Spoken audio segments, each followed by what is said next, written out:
Hello guys and gals, I'm Nate from 99 Bitcoins and welcome to Bitcoin Whiteboard Tuesday.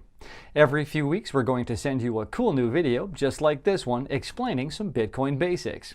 You can use them to learn more about Bitcoin yourself, or you can forward them to friends or family members who have questions. Today's topic is how to buy your first Bitcoin.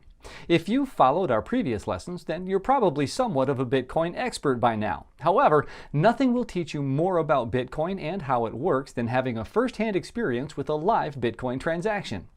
By buying even a small amount of Bitcoins, you'll probably learn more than by watching this whole video series. So let's get started. Before you can buy Bitcoins, you're going to need a wallet to hold them. If you've watched our previous episode about wallets, then you're all set. However, if you're completely new to Bitcoin, or if you can't quite recall what we talked about in the video, here's a short refresher. Bitcoin wallets are programs that help you send and receive Bitcoin. They generate your Bitcoin address, which serves as your personal address for receiving Bitcoins.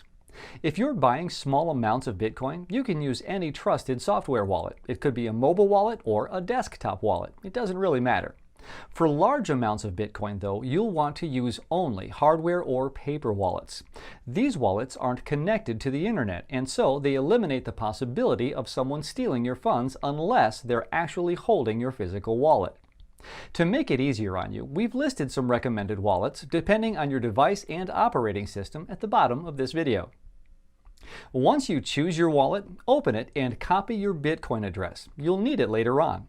Got your address? Good. You now need to ask yourself a very important question. How much money do you intend to invest in Bitcoin?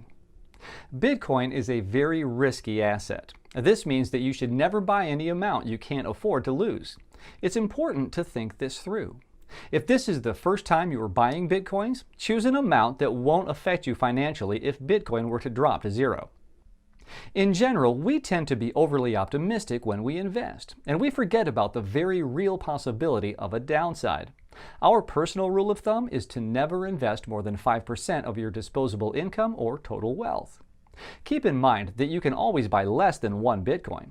One Bitcoin can be divided up to 8 decimal points. This means that you can buy half a Bitcoin, a quarter of a Bitcoin, or even 1/100th of a Bitcoin. Of course, the amount you're going to spend on Bitcoins will lead you to your next step, choosing an exchange. Choosing an exchange is hard work. Each exchange has different rules, accepted payment methods, and fees, along with other factors to take into account. If you want to avoid the hassle, you can use our Buy Bitcoin page, which matches you up with the best exchange based on your location. There's a link to that page at the bottom of this video as well. This, of course, is a very rough match, but it will give you the best result 95% of the time. If you want to do your own due diligence, however, here's what you need to look out for. The first thing you'll want to check is that the exchange accepts users from your country. Not all exchanges accept customers from all around the world. The second thing you'll want to check is what payment methods are accepted by the exchange. Some exchanges accept a wide variety of payment methods, and some accept only wire transfers. Payment methods that allow the buyer to request his money back, like credit cards or PayPal, will usually be accompanied by higher fees. This is because the seller is taking the risk that you'll cancel the payment after you get your coins.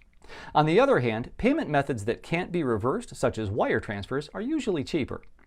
The third thing you'll want to check is how much you'll need to pay in fees for your transactions. There are 3 kinds of fees: deposit fees, transaction fees, and withdrawal fees.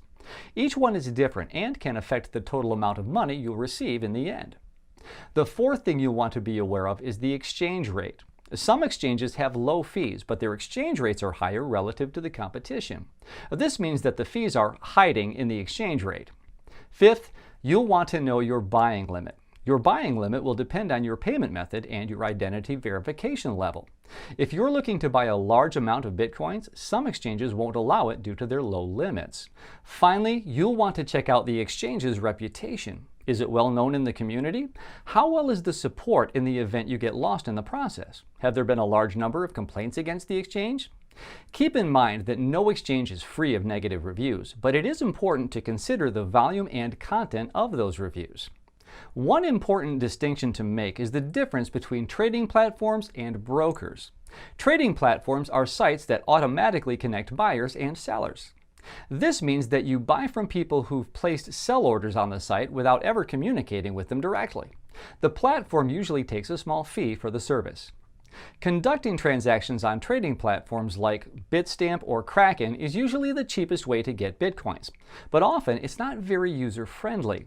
Trading platforms have options like limit orders and stop loss that can confuse the inexperienced user.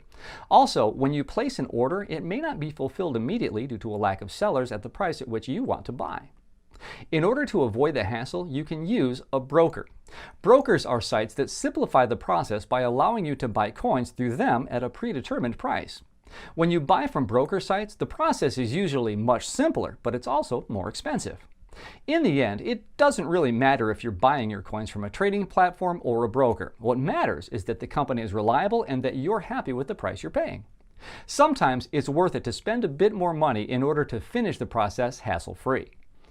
As a side note, if you're looking to buy large amounts of Bitcoin, let's say over $10,000 worth, there are specific exchanges and brokers that deal in these sorts of transactions. If this is the case for you, take a look at the resources section at the bottom of this video. Now that you know how much you want to spend and you've chosen your exchange, it's time to make the trade. Sign up for the site you've chosen and complete the registration process. Most exchanges today will have a Know Your Customer process, also known as KYC, that you'll have to go through. This means you'll need to supply the exchange with some additional information like your ID, a proof of residence, and in some cases even a proof of income. As Bitcoin has become more and more mainstream, exchanges have become subject to stricter regulations by governments, and in many cases they're unwillingly forced to request this information from you. Once you finish the registration and your identity is verified, you can finally buy your Bitcoins. I hate to break it to you, but the process doesn't end there. After the transaction is complete, it's highly advised that you move your Bitcoins from the exchange into your own personal wallet. If Bitcoin's history has taught us anything, it's that if you keep your money on an exchange, you don't actually own that money. The exchange does. If the exchange becomes insolvent or gets hacked, you risk losing that money for good. This happened in the past with Mt. Gox, and it's happened more recently with exchanges like BTCE and Bitfinex. Once the coins are in your account, make sure to withdraw them to the Bitcoin address you've copied from your wallet. After the coins arrive safely in your wallet, then you can proudly say that you've bought your first Bitcoin. Other options to buy Bitcoins include Bitcoin ATMs. Bitcoin ATMs are machines that accept cash, also known as fiat money, and send you Bitcoins in return. Some ATMs allow you to only buy Bitcoins, and some will allow you to sell your Bitcoins as well by giving you cash in return. Many people love to use ATMs because of the relative anonymity throughout the purchasing process. You don't have to wait for long identity verification processes to finish. Just enter your money and get your coins instantly. Bitcoin ATMs are run by companies that usually charge a specific fee for their service, so make sure you're aware of the fees before making the transaction. If you want to find a Bitcoin ATM nearby, use the link in our resource section below. Before we end this lesson, I want to touch upon one other subject. Some people will prefer to buy Bitcoins from an individual and not an exchange. In this case, there are a few things to watch out for. First, try to see if you can verify the seller's identity. Some people will want to remain anonymous, and that's fine, but verifying someone's identity will dramatically reduce your risk of being scammed. Second, try to use some sort of escrow service that will hold your money until the seller sends you the coins. If that's not possible, stick to cash and meet with the person face to face. In any case, never use irreversible payment methods like wire transfers before receiving your coins. Finally, you'll want to wait for the Bitcoin transaction to have at least 2 to 3 confirmations before considering the deal complete. Of course, this depends on the amount of money you're exchanging. Smaller amounts can do with only 1 confirmation. Keep in mind that buying from an individual usually involves a lot of uncertainty, and sometimes it's just not worth the few bucks you'll save in the process. Well, that's it for today's video. All that's left for you to do now is go and get your first Bitcoin. Remember, if you ever get stuck, use the resource section at the bottom of this video, or just shoot us an email. Good luck, and I'll see you in a bit.